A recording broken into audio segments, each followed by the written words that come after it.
What's up, my people? How na day waiting they happen waiting this sub? Welcome back to our channel.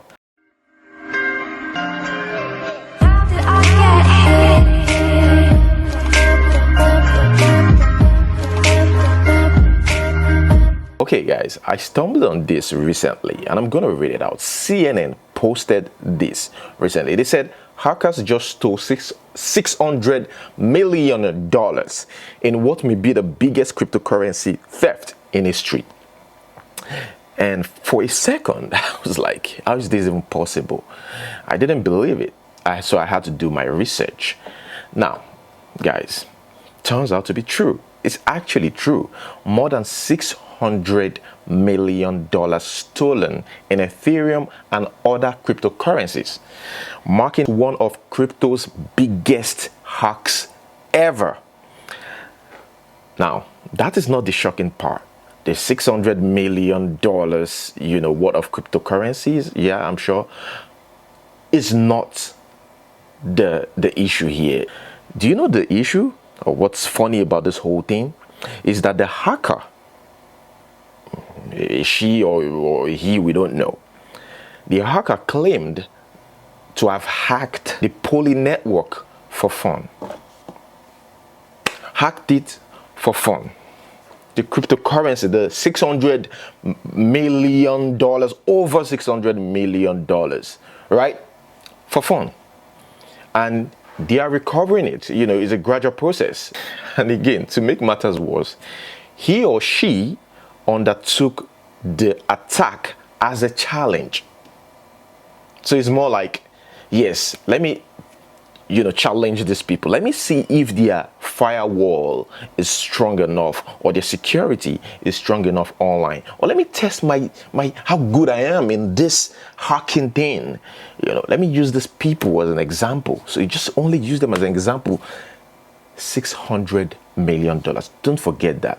Now, according to the person said, I take responsibility to expose the vulnerability before any insiders hiding and exploiting it. That's what the attacker wrote. Continued, I understood the risk of exposing myself even if I don't do evil. So I used temporary email, IP, or so-called fingerprints, which were untraceable. I prefer to stay in the dark and save the world. Like I said, I did my research and I checked this Poly network. I checked their Twitter page. And they posted here with a screenshot though. They said, so far, we have received a total value of over, that's like 4.7 million assets returned by the hacker. And of course, they updated us and said, after that, I think $260 million have been recovered, again, from this hacker. Guys. Let me know what you think about this, because they're gradually getting the money back. This happened yesterday, on Tuesday actually. Guys, I just stumbled on this recently, on Pulse NG. They said, have you ever wondered why couples look alike after a long time together? And here is a video, and let me know if you really believe this, because I don't know if I believe that. Like, I'm not sure I believe that, but yeah, let's watch. Have you ever wondered why couples look alike after a long time together? Here's why. During his study on facial likeness, a psychologist came up with the explanation that couples who have lived together for 25 years share similar experiences, so that leaves similar lines on their faces. So as these couples share moments of joy, sadness, anger, frustration, excitement, they tend to change in accordance with their partners. So their life experiences reflect on their faces. For happy couples, all their muscles and wrinkles are related to joy or laughter. And for sad couples, all their muscles and wrinkles are related to sadness, frowns, anger, and depression. Another study states that a person gets attracted to someone who looks like them or their family member. Like a man can get attracted to a woman who looks like his cousin, and a woman can get attracted to a man who looks like her brother.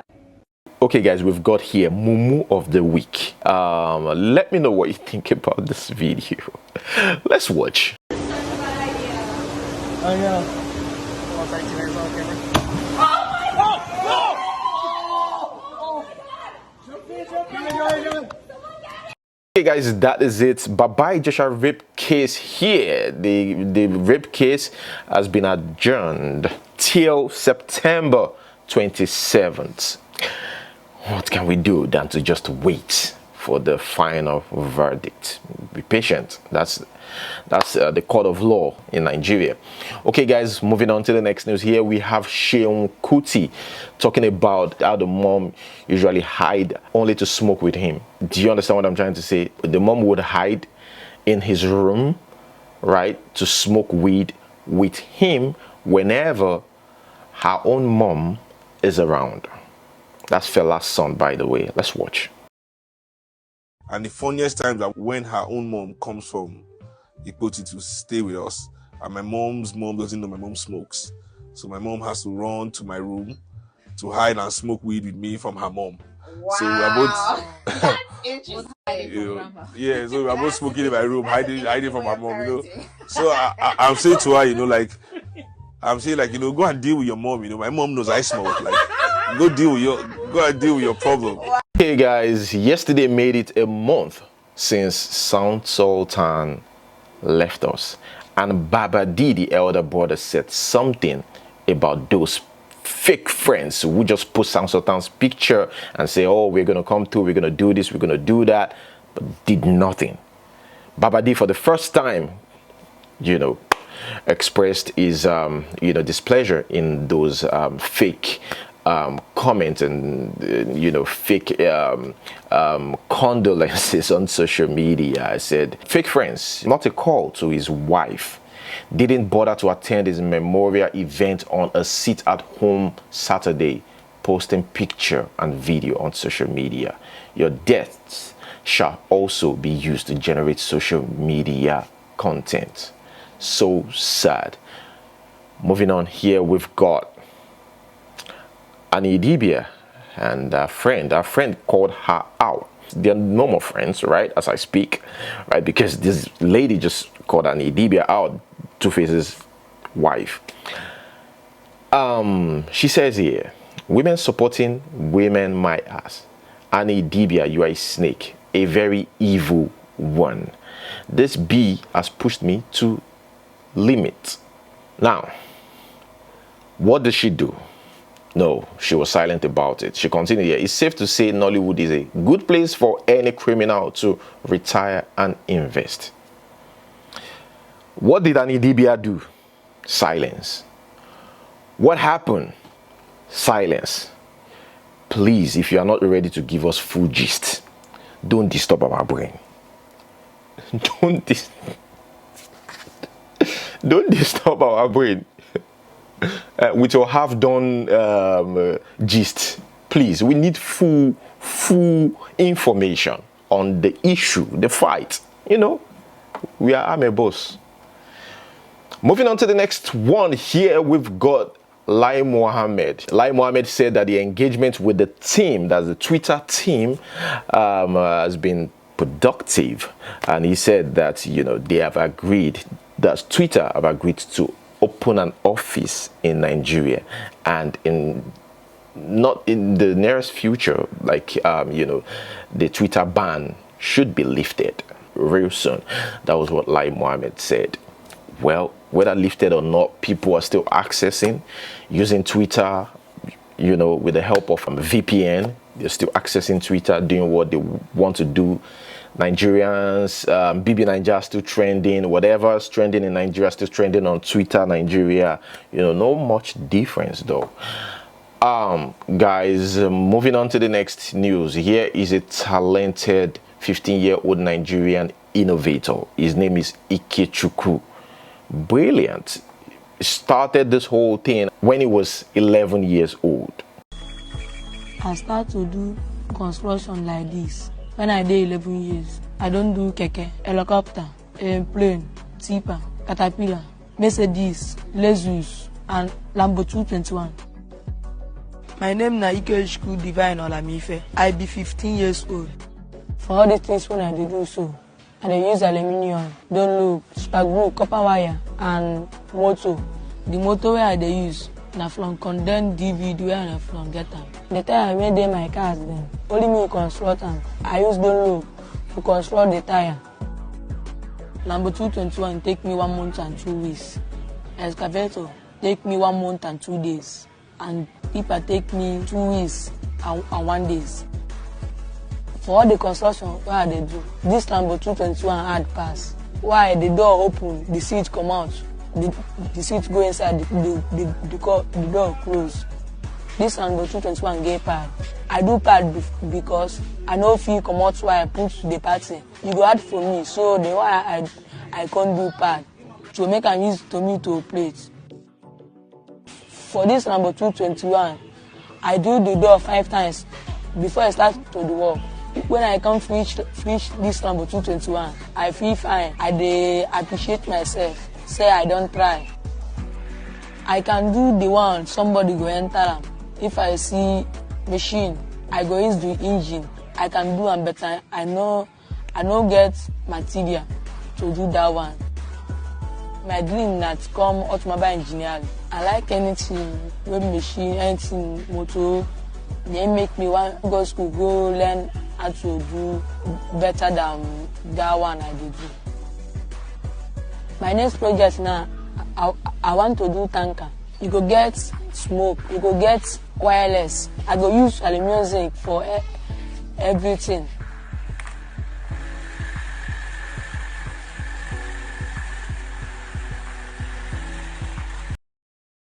I just hope people like this get the attention and help and financial assistance that they need. I just hope so, you know. Okay guys, that is the video right there. I don't know what to say about this guy, Chief Obi, the comedian, finally becomes a US citizen, and here is the video. Let us watch this video. Now citizen I be now. The Chris, come on.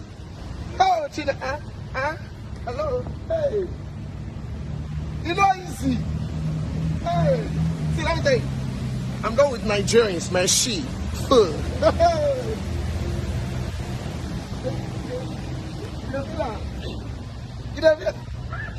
Okay guys, that is it. He says here, they done messed around and made me a citizen. Whew. In less than 24 hours, my accents changed along with my passport color. The last slide is my current mood. My fellow US citizen, what's up, man? Well, because of Nigerian situation, you say congratulations to something like that. It's a shame, Nigeria, man.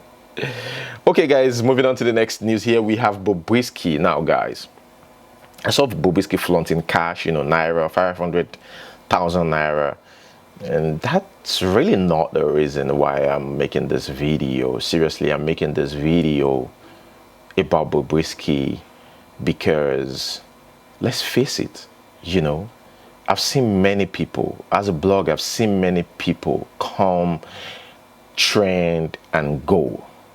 But I'm still surprised that Bobrisky is still being talked about, even though his fame was met with a lot of threats and abuse. You know, he is still trending. People still talk about him. Kudos to Bobrisky. Like I said, I've seen people come and go, trend, you know, and go have their 15 minutes fame, and that's it. Reported them here on the channel, but Bobrisky is still there, still making more money. Kudos to that man though. Nigeria, it's obviously Bobrisky. Trust me. Whew.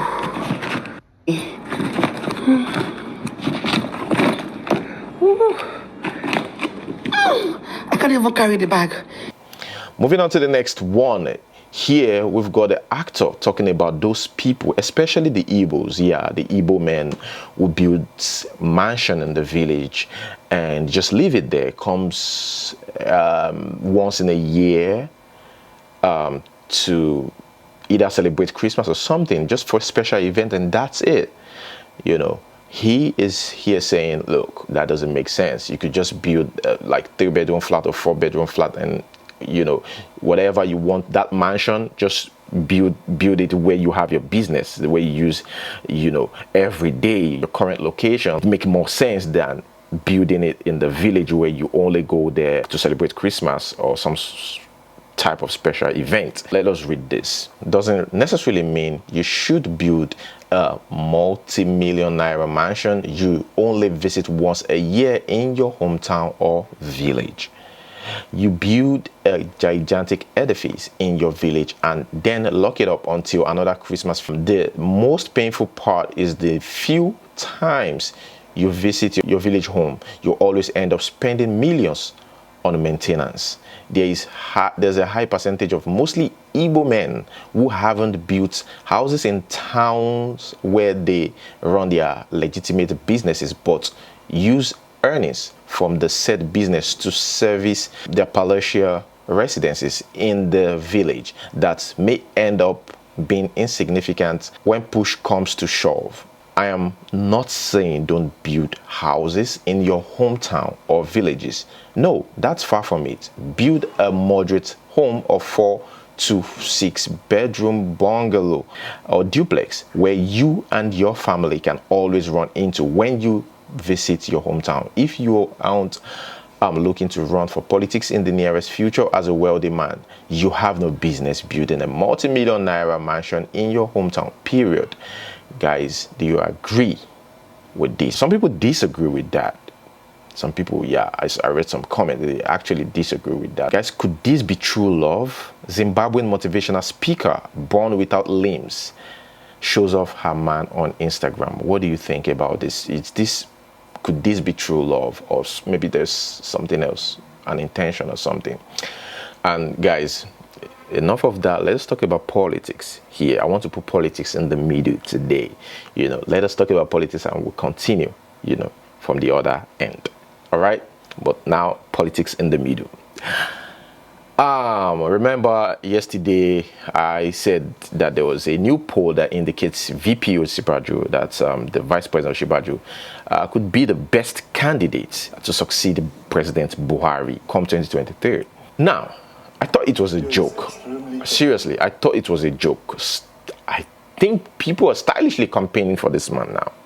Why? Because I stumbled on the footage, right, on social media, and we're going to watch it right now. Yes, right now. Let's watch. In Nigeria, the way politics go can be very unpredictable.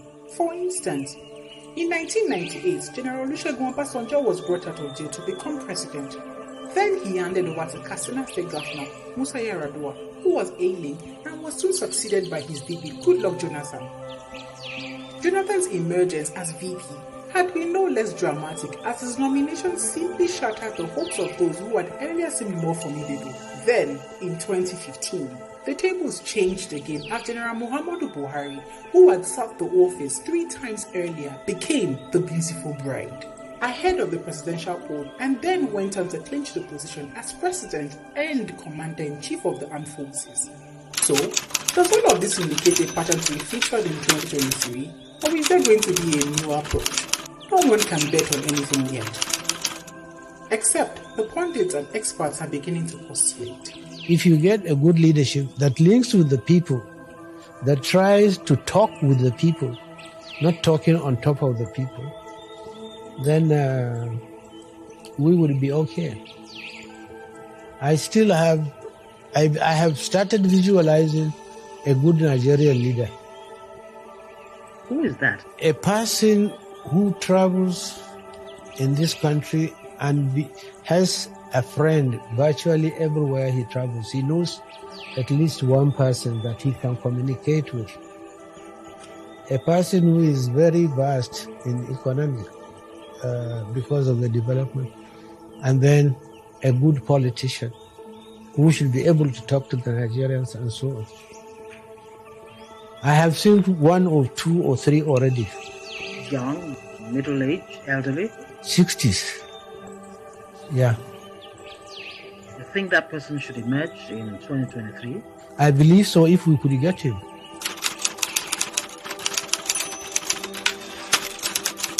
Well, this day came up with a list of 31 potential candidates, and tonight We'll look at the prospects of the 31. We're now joined by Mahmoud Jega, Rise News analyst, and Dr. Sam Ahmadi, who will be joining us remotely. Thank you so much, both of you gentlemen, for joining us. Let's begin with Yemi Oshibajo, who makes number one on that list. Born in 1957, currently, of course, the vice president, a professor of law. He has undergraduate degree at University of Lagos, and on and on and on. Some are saying he really should be the most likely person to, step into the shoes. Maybe we'll explore that even further when we return from this short bit. But, briefly, in 30 seconds. Anybody who has been vice president for 8 years should be a frontline candidate to succeed to the presidency. But beyond that, Professor Osibanjo is extremely capable technocratically, even though he is a bit of a political lightweight. We'll go now to Dr. Sam Ahmadi to give a quick response to what Jega talked about, the current vice president, maybe in 30, 45 seconds. What do you think about the vice president taking over? I think great. I think in normal situation, it should be a line of succession. And again, he has the qualities. Maybe what he needs to build more is that courage and the sense in which Nigeria needs somebody who can also speak up and intervene more often to solve the crisis. But he's a good candidate. He ought to be ordinarily be number one contender for that. Here we've got Bode George. Bode George says Tinubu's certificate is not genuine. Mr. Bode George, you all are the same thing. We know that. But, what can I say? Let's watch this. Oh, God. Look, I can bet you any amount of money. Let Bola bring out the certificate of his primary school, his secondary school, and the university he attended. We want to see them. Because I remember in 1998 or 1999, when we had the elections, Afiku Yomi was the one. When they raised and pulled his papers that he filled to INEC, they now asked him to produce all those papers. He said he went to Government College Ibadan and the children home school in Ibadan. We went there, we checked. What year? Where's your certificate? Nothing. When they were going to hoist him, he quickly said that it wasn't him that signed it, it was Afiku Yomi that filled it. Your certificate, if you have genuine certificate, you went to a particular school, you must have friends who, because you won't be the only one in that college. Let's see them. I am shocked that Ogunlewe will be saying this in public. He knows for real that this fellow doesn't have all these certificates, and I'm not hiding it. Reno Mokri, of course, about the Buhari administration, says, under Jonathan in 2013, Forbes ranked Dangote the 25th richest person on earth. Please research it. Under Buhari in 2021, Forbes ranks him 117th richest. Dangote has lost 40% of his 2013 net worth. Leadership matters.